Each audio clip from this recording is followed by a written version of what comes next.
$6,000 and buy one. And that Well, way let's we look have at it the here. numbers in the Is there budget such a thing as first. buying a used one? And you That, took that was brought up at the last Yeah. meeting, is a used, Did anybody talk to Edwards about getting one?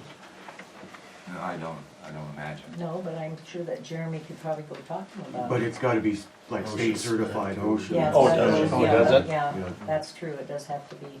Cause otherwise if it sloughs and something fails, and Yeah. it's not in here. Good point. And I think that $3,800 one is a used one. Is it? And there's another one out of Belgrade for 6,000 that's used. So, I mean, they are what they are. But, Well, we'll look at the budget, see where we're at yeah, with that's the other that. thing. And, Then you know, just a lot of well, people killed in those. if we can, you know, amend the budget sooner or later and move some, if we need to.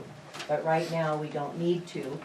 And, so we'll look at it closer again in March and first part of April, because we're gonna have to do something, decide, the council's gonna have to decide, go ahead and do that before the spring thaw sets in. Well, I think we need one. And maybe we'll have to just rent one until we can buy one. But we need one here, so that when you start to dig, you have something to put in there. Because that's when it's gonna be the most dangerous, is when you first start. And you get down 4 or 5 feet and it's soaked and saturated with water, it's just gonna be very unstable. And I don't know in the past how it works, but would it be an option for me to talk to, like, the Bridger guys about splitting the cost? Or Joliet, That would, Well, that would work also, but and then have stipulations like where it's, where we store kept, it, and yeah. also, then you're looking at travel time to and from Bridger, which is like 7 minutes. So, you know, they could, if we needed to dig, we could go get it, or they could come over here and get it before they start digging. Because you're gonna notice a problem right away anyway, so. I think we have more of a facility to house it that they probably wouldn't want it there, so they would just have to borrow it on needs basis. I think that's a good idea. yeah. At least we should approach him on it. Yeah. Or talk to them and see. All right. Okay. Yeah, I know, just a second. Okay, is that all you have, Jeremy? Yeah. Okay. Tammy, you had a question? You have the other option too, though. If they don't want to go in with you, you could facilitate a deal to where you rented it Right. to either one to kind of recoup some of your costs. Yeah.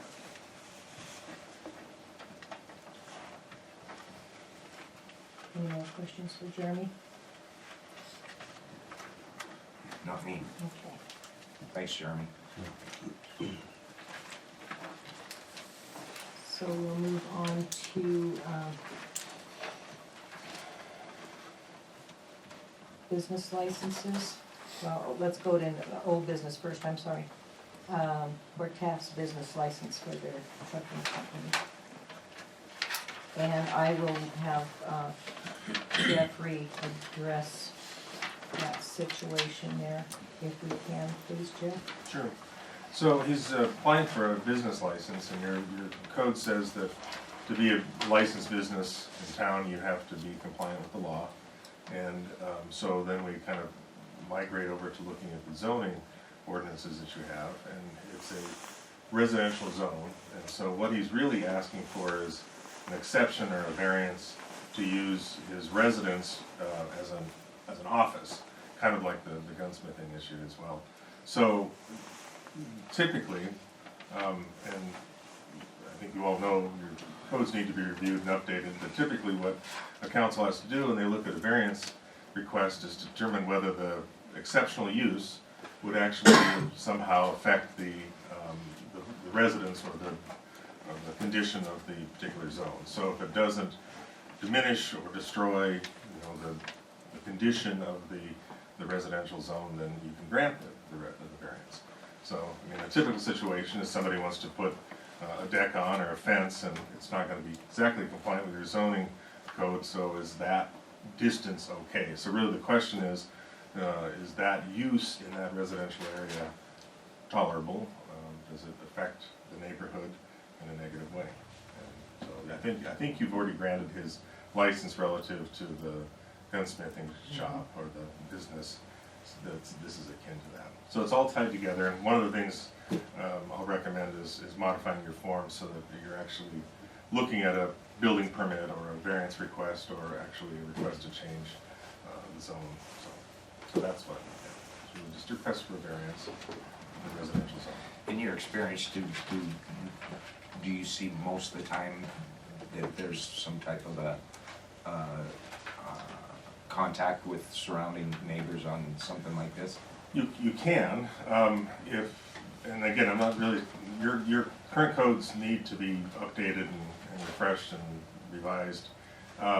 There is a way to do that. You can go out and ask for neighbors to essentially weigh in on it. Example comes to mind is a veterinary clinic wanted to come into Forsyth, and so we surveyed so many residents within such an area, and the council had the feedback from the areas. So you can do that if you feel like that is something that you need. I wouldn't necessarily mean for this particular instance, because I don't think it would have much of an impact, Right. you know, to the surrounding. And part of that process typically is a hearing, which is really just an agenda item that people have an opportunity to speak on as well. Any other discussion? I make a motion that we accept. I'll second that. Okay, I have a motion to approve the variance and business application for Timothy Taft for his trucking company. All in favor? Aye.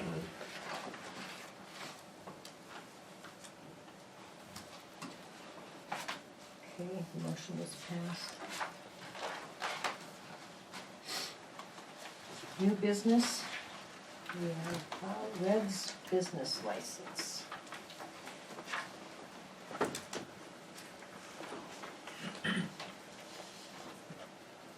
This is for the business license for the restaurant only at the Tomahawk.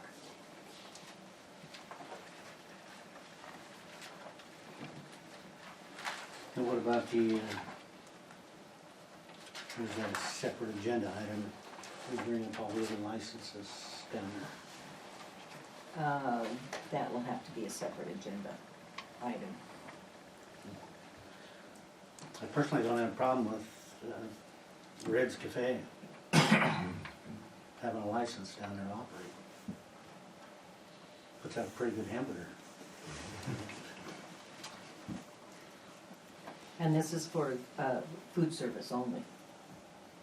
And if the owner does not come in and pay her business license for the bar and I don't lounge, think we should discuss that, then Shirley. we'll have to look at that later. Yeah. So right now, we're looking at a business license for Red and Ray Ray's Cafe, LLC, for Scott Stem Jr. I make a motion we accept. I'll second that. Okay, so we have a motion to approve the business license application for Scott Stem Jr., Red and Ray Ray's Cafe, and a second, all in favor? Aye.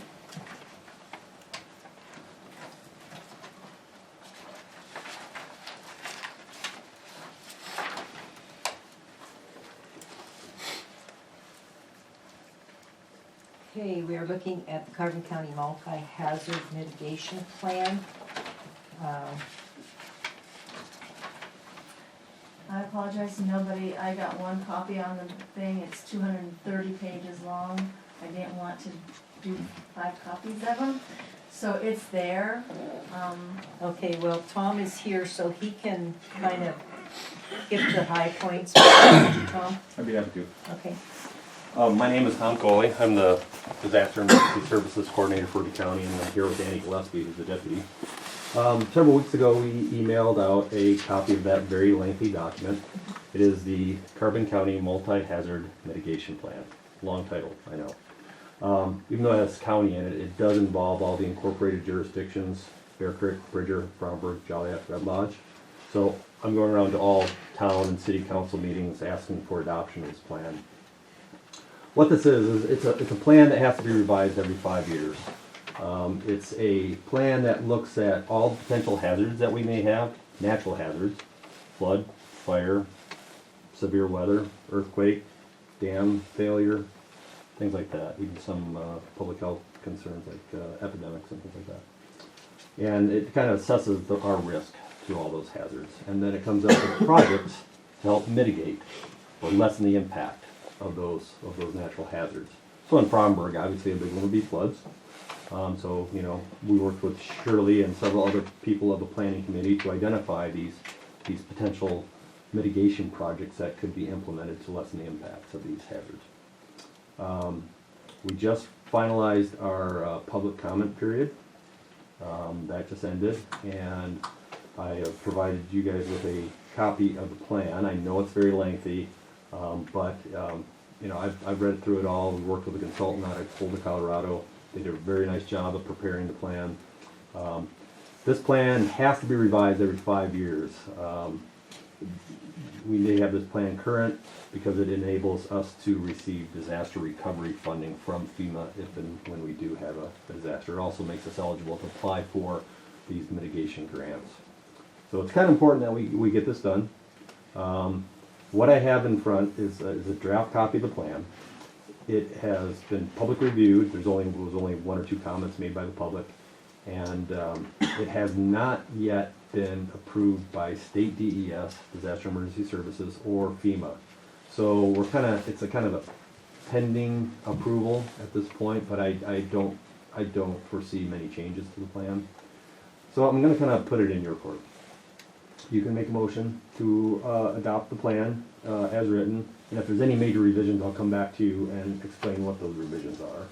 Or you can table it and maybe give you a little more time to read it over and review it a little bit more, and then by the March meeting, we should have all the state DES FEMA comments incorporated, if any, and we'll have a final copy for adoption. But all the communities have to adopt it as well as the Carbon County Commissioners for order it to be in effect. I motion to table. No second. We have a motion to table to the March meeting, and a second, all in favor? What I would suggest is that if there are any comments coming back from the state or federal, I will forward those on to you as kind of an addendum to the plan, and let you review those. Okay. So if we're all read up and everything, we're good in March, not gonna throw you guys off then terribly. Nah, I postponed it a little bit. I'm a little concerned just because we're past our 5-year extension right now, but I think we'll be all right. So, thank you, Shirley, and everyone else who's been involved on the committee. Thanks for coming. Can I ask you a question? Absolutely. Do you have a mitigation team, or do you come to the jurisdiction involved? Good question. So we've asked a representative from each of the communities to participate in a hazard mitigation plan. And so we had, I think, about 12, 13 people on the committee. We met 4 times over the course of the last year and discussed these mitigation projects. And Shirley was your representative. Actually, it was Audrey on the first meeting, and then Audrey left. And I was the other. And then Shirley stepped in. But that's kind of how we identify these projects. So if you're interested, I encourage you to look at the Fromberg section of the plan and just see what projects are identified. Yeah, I was just curious, on the mitigation plan, if you actually had a team to address this, or if it was a community, you're just giving warning to the community, this, you need to step up to the plate and help yourselves. I was just curious. Well, like I say, it's important to get the projects into the plan so that they become eligible for funding through grants. I understand. That's the main thing. So I think we were pretty all-inclusive when we did the plan, so tried to get everything we could. Does that answer your question? Kinda, yeah. I understand what you're saying Is there a team moving forward or a committee? Not necessarily. It's now we've got the plan, and it's kind of my office responsibility to try to move it forward along with your town council. And that's available for us to read somewhere, Shirley? Yes. Okay. Yeah, it's also still on the Carbon County website too. If you just go there, there's a link for the digital version. But, But it is 200 pages. yeah, well, It's interesting reading if you want to learn about all the flood history in the area. Yeah, the plan itself has all kinds of information and maps, and it shows you the history of the flooding and, you know, how they judge it, and, I mean, they've got, it's right, a lot of reading. right. The Fromberg portion wouldn't be that much reading, No, No. and that's really what we're, Yeah. yeah. We're- But when you look at just the community of Fromberg, as far as the mitigation plan, you have to figure in the whole county, because we're all looking at the same, at the flooding, say Clarksburg River. We're looking from Belfry. Belfry all the way down to Edgar and beyond, and into the Yellowstone, so we're looking at a big area of possible damage. You know, But the Fromberg part of it is probably not that. as far as flooding, you know, something to consider is that ditch that runs up here.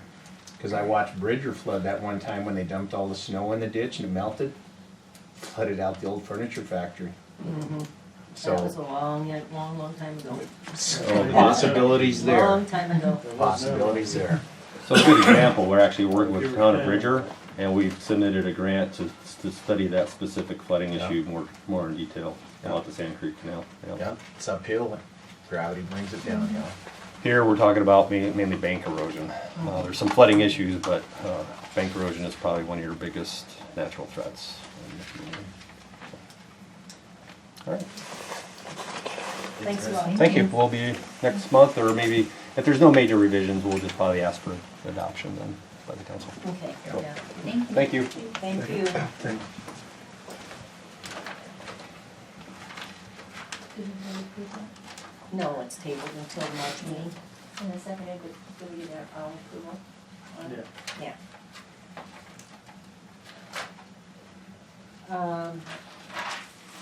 We have an amendment to a permit for Mr. Klaus. And he wants to move his previous application to put a shed or a building on his property closer to the back, or the front of his property, closer to the back of his house, because it's gonna cost him less money to bring the power in right there. So he has given us an amended drawing to his previous application.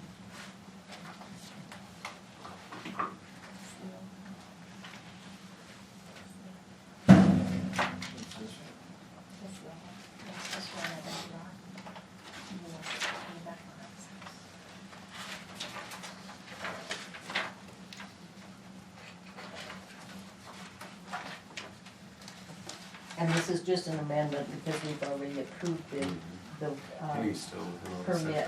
Yeah, and he's still within all the setbacks, so he's giving us an amended drawing of his application, which has already been approved. make a motion to approve the amendment on the Klaus project. I'll second that motion.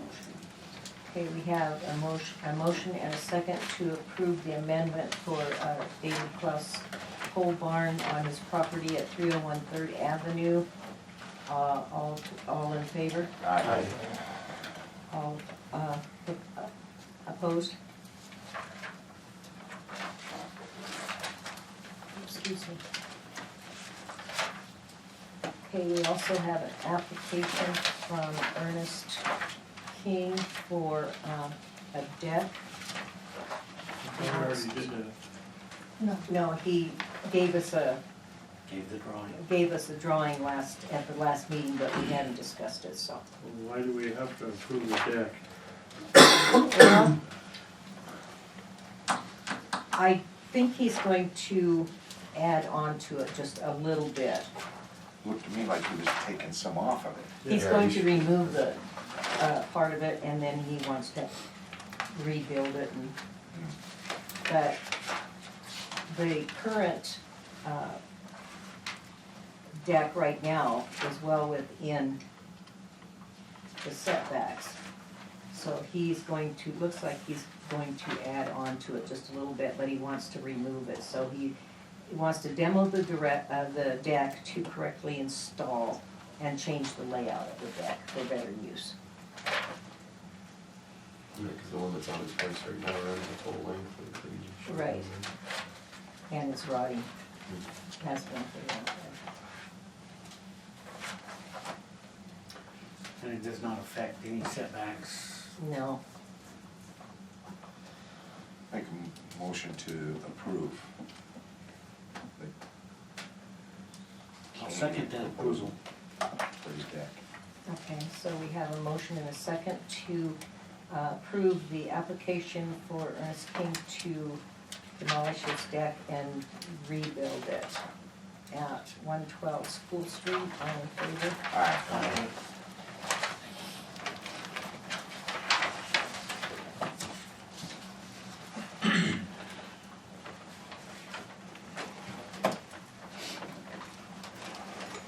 And we have no correspondence.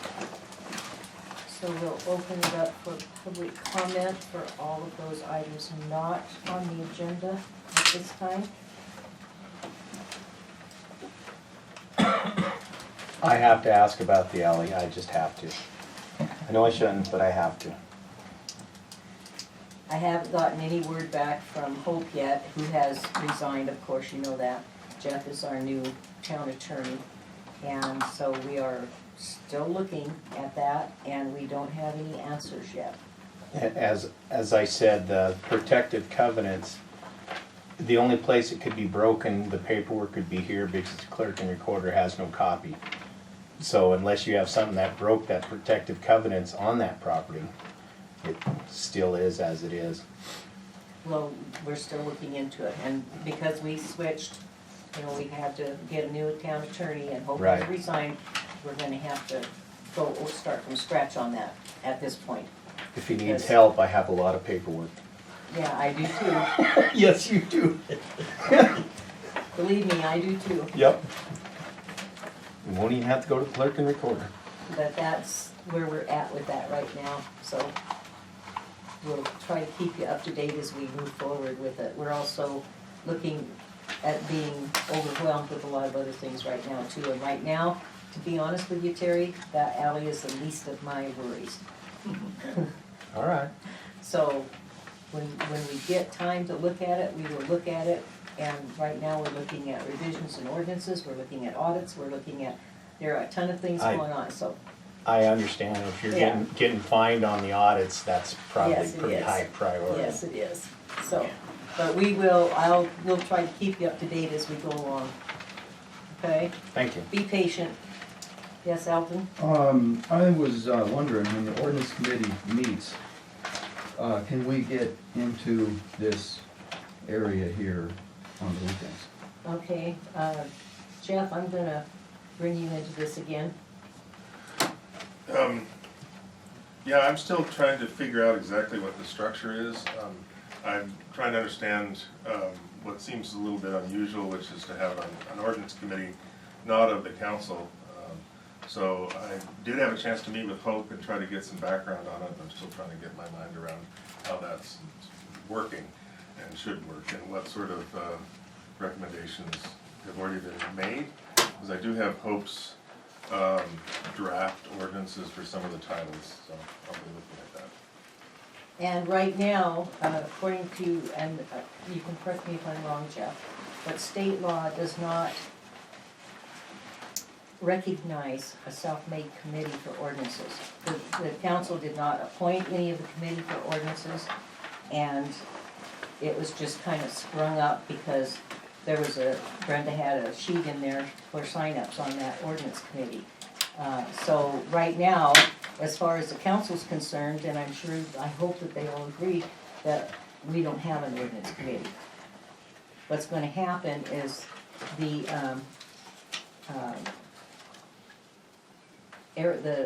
agency in Bozeman, what's their name again? Local government center. Yeah, local government center. In Bozeman, they have one in Helena also. Are going to look at the ordinances and look at the revisions. They're gonna go through them if we can get them to come down and do that. They will sit with the council and go through that. Now, all this process will be open to the public, of course, and they will give us direction as where to go.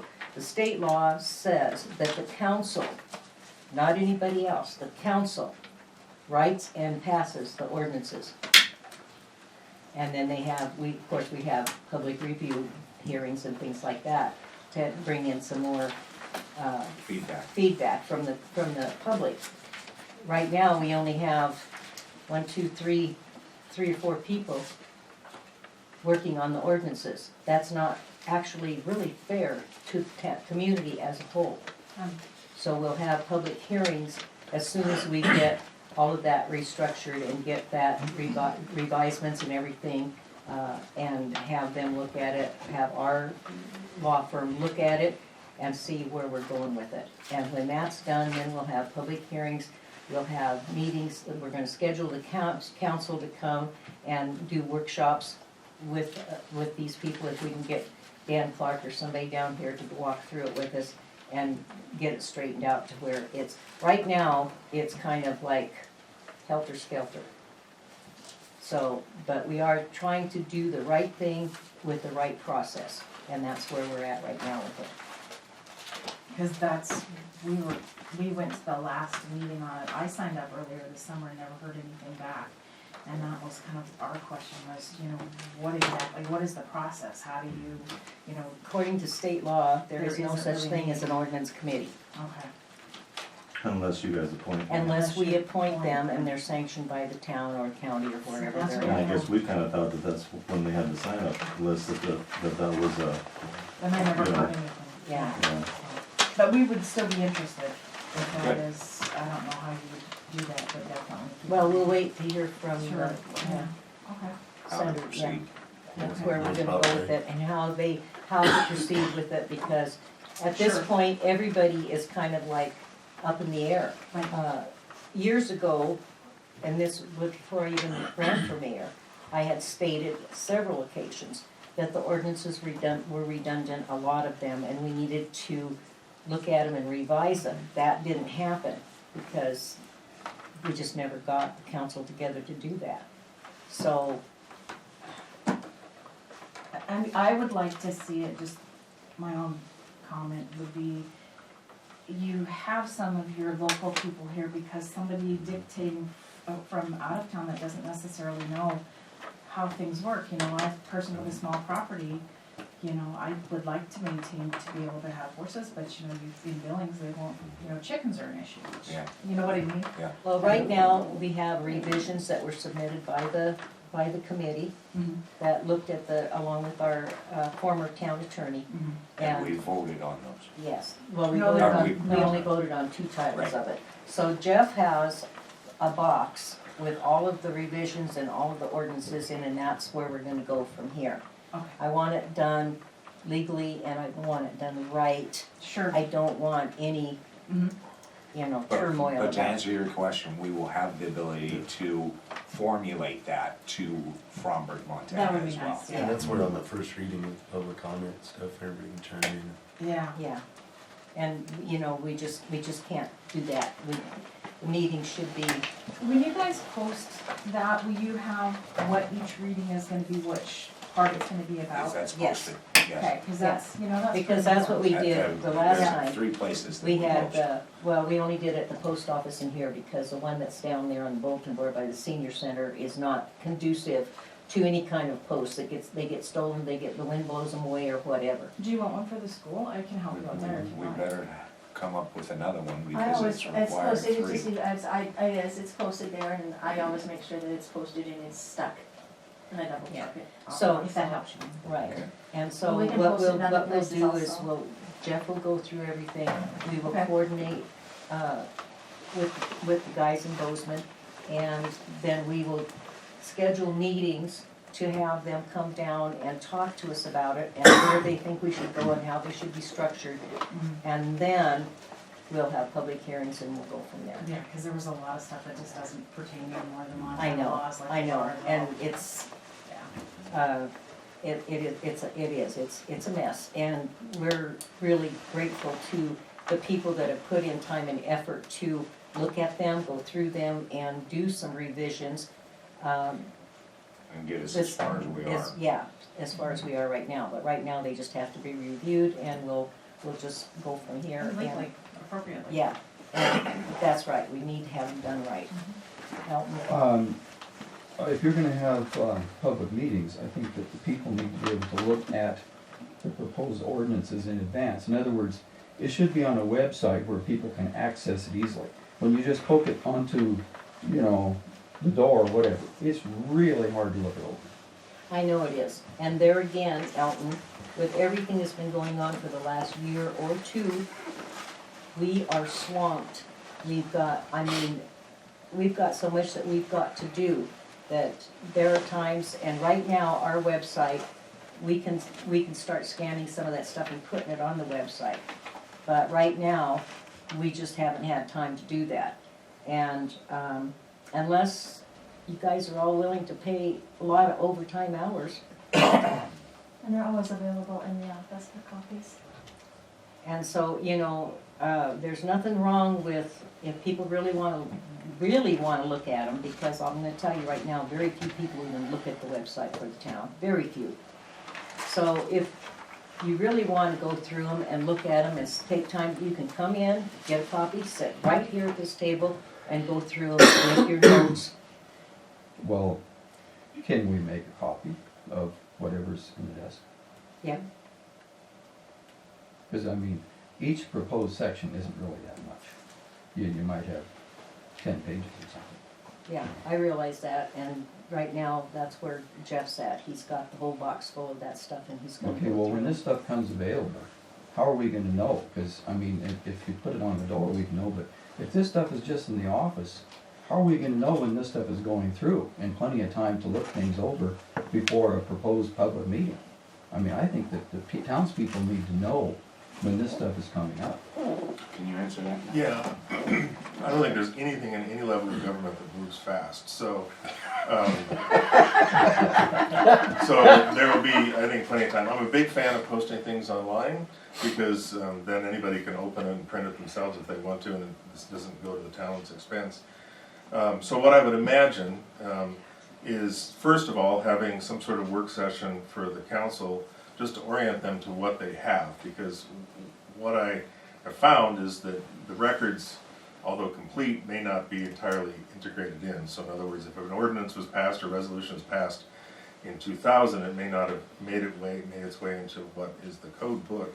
So first of all, having just a general orientation and say, okay, your Title I code pertains to this, just, kind of test the council's patience on going through those things one title at a time.